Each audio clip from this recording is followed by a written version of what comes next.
Guys question number 9 को देखो, ये लास्ट क्वेश्चन है इस टॉपिक का। और फिर इसके बाद में आपके पास आता है प्रोजेक्टाइल मोशन। ठीक है, तो प्रोजेक्टाइल मोशन के ऑलमोस्ट सारे न्यूमेरिकल कंप्लीट हो गए, पीएफपी भी कंप्लीट हो चुकी है और उसके एग्जाम्पल बचे हुए थे 4 जो कि लॉन्ग क्वेश्चन की फॉर्म में थे, उनको कराया जाएगा। वो आपका 5-6 नंबर का एक क्वेश्चन फंसता तो उसको कराया जाएगा। फिलहाल जल्दी से इसको कंप्लीट कर लेते हैं। आपके सामने आपके पास ये क्वेश्चन है, यहाँ पर लिख दो सॉल्यूशन। क्वेश्चन बड़ा ईजी है, आपसे कह रहा है a ball is projected horizontally from a tower. एक टावर है, टावर से आपने एक बॉल को हॉरिजॉन्टली प्रोजेक्ट किया है, तो कुछ इस तरीके से ज़मीन पर आके गिरेगी। यस और नो? बिल्कुल गिरेगी यार। सर मज़ा आ जाता है जब आप डायग्राम बनाते हैं तो, क्योंकि डायग्राम से चीज़ें समझ में आ जाती हैं।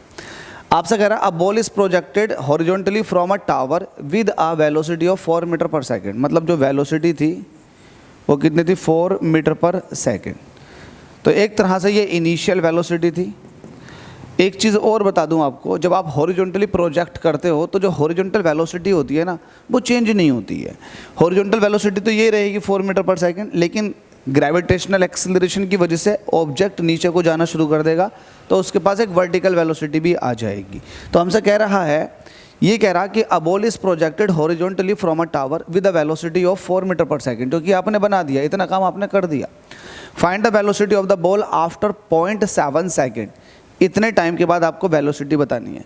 अब लेट अस सपोज कि इतने टाइम के बाद ऑब्जेक्ट यहाँ आ जाता है, तो जब यहाँ आएगा तो कहीं ना कहीं उसके पास नेट वेलोसिटी ये होगी। अब नेट वेलोसिटी तो ये है, लेकिन इसके पास नेट वेलोसिटी जब ये है तो इसके पास वेलोसिटी के 2 कंपोनेंट, एक तो हॉरिजॉन्टल वाला जिसको आप ux कह रहे थे, और एक अब वर्टिकल वाला भी आ चुका होगा जिसको आप अब uy ना कह करके vy कहो, क्योंकि हॉरिजॉन्टल वेलोसिटी तो सेम रहती है। इसको आप ux कहो या vx कहो, बात एक ही है। तो मैं इसको vx भी कह दूंगा तो मुझे आप रोक नहीं सकते, क्योंकि हॉरिजॉन्टल वेलोसिटी सेम रहती है। तो कहीं ना कहीं कुछ ये इसकी फिल्म बनेगी, कुछ नया डायग्राम ये बनेगा। अब इसमें ही सॉल्व करते हैं। आपको ये वेलोसिटी v चाहिए। अब ये v वेलोसिटी जो है वो कहीं ना कहीं ये वाली वेलोसिटी और ये वाली वेलोसिटी का रिजल्टेंट है, मतलब ux और vy का रिजल्टेंट है। क्योंकि वेलोसिटी तो 2 डायरेक्शन में चल रही है, एक हॉरिजॉन्टल में और एक वर्टिकल में। हॉरिजॉन्टल वाली इसको आगे लेके जा रही है, वर्टिकल वाली इसको नीचे लेके जा रही है, तो नेट वेलोसिटी तो कुछ और होगी। तो नेट वेलोसिटी है v।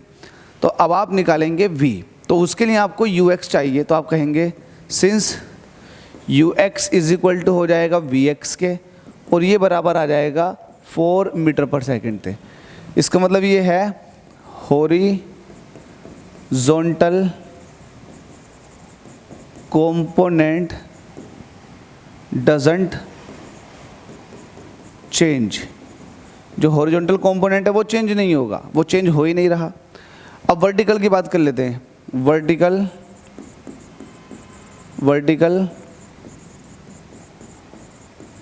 Component of velocity.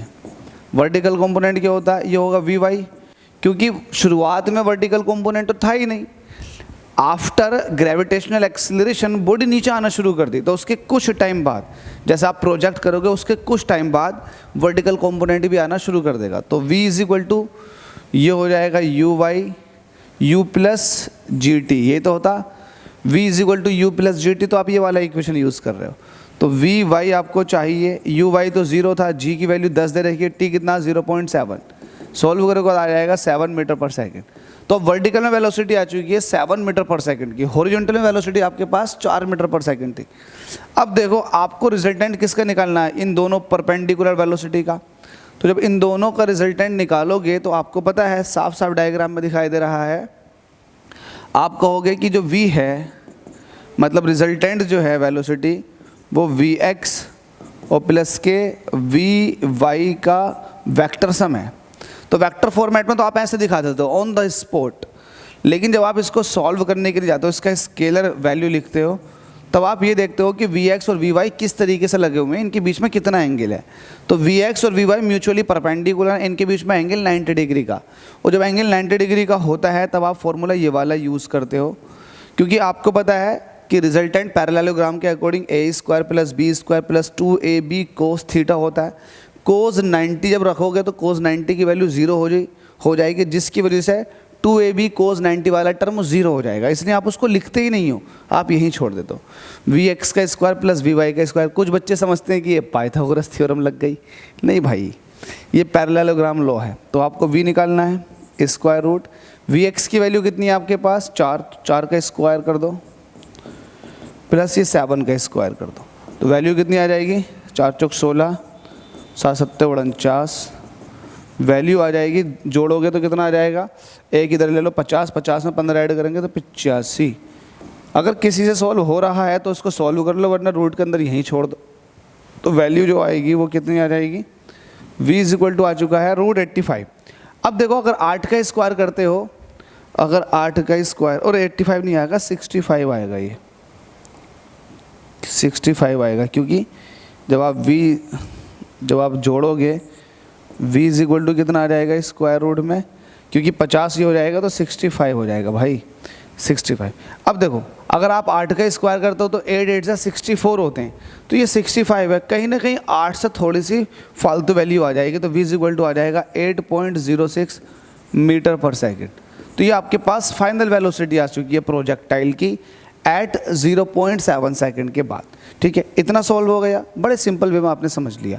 अच्छा, आप ये भी बता सकते हो कि हॉरिजॉन्टल के साथ कितने डिग्री के एंगल पर रिजल्टेंट वेलोसिटी होगी। तो लेट अस सपोज कि ये एंगल बीटा है, तो आप कैसे करते हो, tan बीटा = परपेंडिकुलर, तो परपेंडिकुलर पे है vy अपॉन बेस पे है vx, इसको रख दो, tan बीटा ऐसे रहेगा, vy की वैल्यू कितनी है, y एक्सिस में वेलोसिटी कितनी आ गई आपके पास 7, तो 7 यहाँ रखोगे, और x एक्सिस में कितनी है 7 / 4, तो यहाँ से बीटा = आ जाएगा tan इनवर्स 7 / 4। अगर किसी को इसकी वैल्यू पता है तो वैल्यू रख दो, यहाँ पर आंसर में तो वैल्यू दे रखी है। अगर आप ये वाला पार्ट ना भी सोल्व करते हो तो डजेंट मैटर, कोई दिक्कत नहीं है, आपका आंसर वहाँ तक आ गया जो आपसे पूछा गया था। ये तो अच्छा दिखने के लिए है। अब यहाँ आके आप अटक जाओगे कि क्या वैल्यू होगी, कुछ नहीं, यहीं छोड़ दो, बीटा = tan इनवर्स 7 / 4। तो आप ये कह सकते हो resultant velocity will be at an angle of tan inverse 7 / 4, इतने एंगल पर होगी, किसके साथ, विद